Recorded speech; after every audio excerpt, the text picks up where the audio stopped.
Bismillahirrahmanirrahim. Let us now discuss macrocytic anemia. So macrocytic anemia are of two types. One is because of vitamin B12 deficiency and second is because of folate deficiency. ठीक है.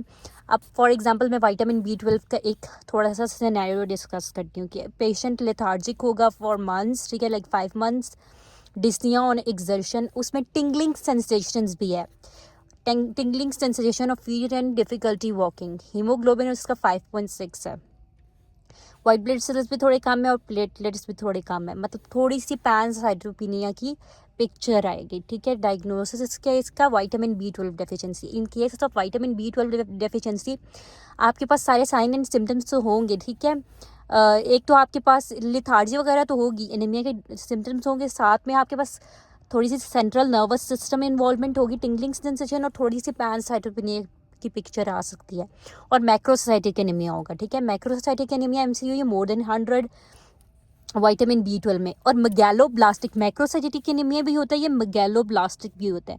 Megaloblastic का क्या मतलब है कि आपके पास जो neutrophil है उसके अंदर जो लोब्स हैं वो मल्टी लोब्स होते हैं, मोर देन 5 लोब्स होते हैं, हाइपर सेगमेंटेड न्यूट्रोफिल्स होती हैं, ठीक है। इसको हम कहते हैं इसको हम कहते हैं मेगैलोब्लास्टिक। तो विटामिन B12 डेफिशिएंसी से मैक्रोसाइटिक मेगैलोब्लास्टिक एनीमिया होता है। इसमें क्या होता है, हमारे पास होमोसिस्टीन और मिथाइल मेलेनोनिक एसिड दोनों का लेवल रेज होगा और सीरम में विटामिन B12 का लेवल कम होगा, ठीक है। इसके अलावा न्यूरोलॉजिकल जो साइन एंड सिम्टम्स आ रहे हैं वो आपके पास पोस्टीरियर कॉलम्स जो हैं वो लॉस होगा, जैसे loss of vibration and proprioception होगा, कॉर्टिकोस्पाइनल ट्रैक लॉस होगा, जिससे अपर मोटर न्यूरॉन्स के साइन आते हैं। इसके अलावा एक क्लासिकल ट्राइड है हमारे पास, जो विटामिन B12 डेफिशिएंसी होती है उसकी जो न्यूरोलॉजिकल साइंस है उसका एक क्लासिकल ट्राइड है, जिसमें 2 अपर मोटर न्यूरॉन वाले साइंस होंगे और एक लोअर। 2 अपर के क्या है कि एक प्लांटर रिफ्लेक्स होगा, एक्सटेंसिव प्लांटर रिफ्लेक्स यानी कि बेबिनिस्की साइन पॉजिटिव होगा, और दूसरा हमारे पास जो नी जेरिक है वो एग्जैजुरेटेड होगा। ये अपर मोटर न्यूरॉन वाले 2 साइंस हो गए, और एक लोअर वाला आएगा यानी कि एंकल जर्क जो है वो एब्सेंट होगा। ये ट्राइड के साथ अगर आपके साथ शो पेशेंट जब प्रेजेंट करता है along with the signs of anaemia, और आपके पास ब्लड CP पे पिक्चर आती है MCV मोर देन 100 वाली, तो ये विटामिन B12 की तरफ जा रहा है। फिर आप क्या करवाएंगे, आप उसको विटामिन B12 सीरम में विटामिन B12 लेवल्स करवा लेंगे, वो कम होंगे, या आप यूरिन टेस्ट करवा लेंगे for homocysteine and methyl malonic acid levels, वो दोनों रेज होंगे, ठीक है। अब परनीशियस एनीमिया क्या है, इसमें हमारे पास जो है वो बॉडी में खुद एंटीबॉडीज़ बनती हैं जो जाकर अटैक कर देती हैं, जो स्टमक के अंदर ये फंडस है यहाँ पर होते हैं पैराइटल सेल्स, वो बॉडी में एंटीबॉडीज़ बनती हैं, वो आकर इन पैराइटल सेल्स को अटैक कर देती हैं। जब पैराइटल सेल डिस्ट्रॉय होगी तो हमारे पास इंट्रिंसिक फैक्टर भी नहीं बनेगा और HCl भी नहीं बनेगा, ठीक है। इंट्रिंसिक फैक्टर के ऊपर आकर विटामिन B12 लगता है तो इसकी एब्जॉर्प्शन होती है टर्मिनल आइलियम में, तो विटामिन B12 की डेफिशिएंसी होगी और हमारे पास ये मैक्रोसाइटिक एनीमिया होगा, ठीक है। फोलेट डेफिशिएंसी भी हाइपर सेगमेंटेड न्यूट्रोफिल्स इसमें होते हैं, ये भी बेसिकली मेगैलोब्लास्टिक एनीमिया। इसमें लेकिन methyl malonic acid levels normal होंगे, सिर्फ होमोसिस्टीन के लेवल्स रेज्ड होंगे, और इसमें कोई न्यूरोलॉजिकल साइंस भी नहीं होंगे, ठीक है।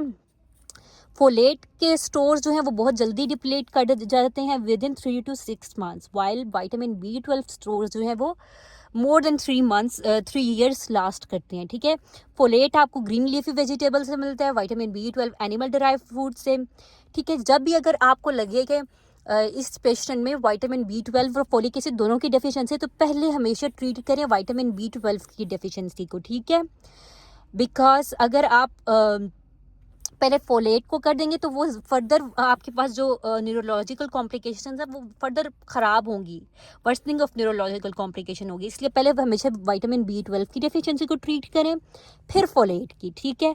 अब विटामिन B12 का सिनेरियो है, एक पेशेंट है विद स्किन हाइपरपिगमेंटेशन के साथ और उसके साथ उसको थोड़ा न्यूरोलॉजिकल सिम्टम्स है, यानी कि बैलेंस मेंटेन नहीं हो रहा, हीमोग्लोबिन उसकी कम है 8, MCV उसका 126 है, विच मीन MCV हाई है, MCH से भी ज़्यादा है, ठीक है।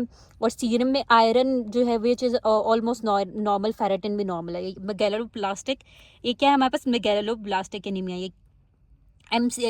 फोलिक एसिड की डेफिशिएंसी भी हो सकती है, विटामिन B12 की भी, हाँ, बट इन दिस केस ये हमारे पास कह रहा है डिस्टर्बेंस इन मेंटेनिंग बैलेंस, यानी कि न्यूरोलॉजिकल साइन आ गया, तो फिर ये कंफर्म्ड है कि ये हमारे पास विटामिन B12 की ही डेफिशिएंसी है, फॉलिक की नहीं है, ठीक है।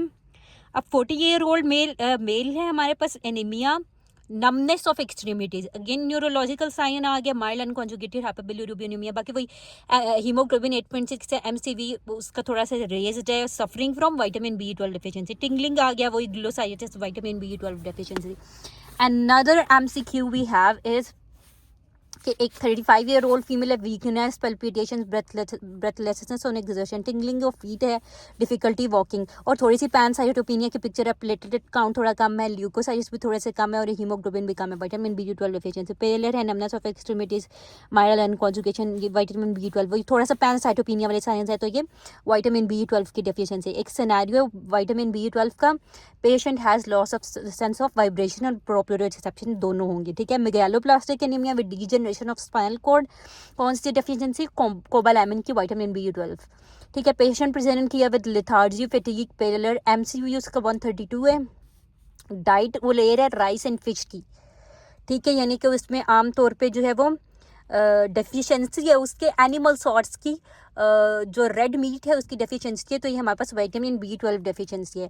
इसमें मैक्रो ओवल oocytes होंगे, हाइपर सेगमेंटेड न्यूट्रोफिल्स होंगे, और थोड़ा सा थ्रोम्बोसाइटोपिनिया, विटामिन B12 डेफिशिएंसी, ठीक है।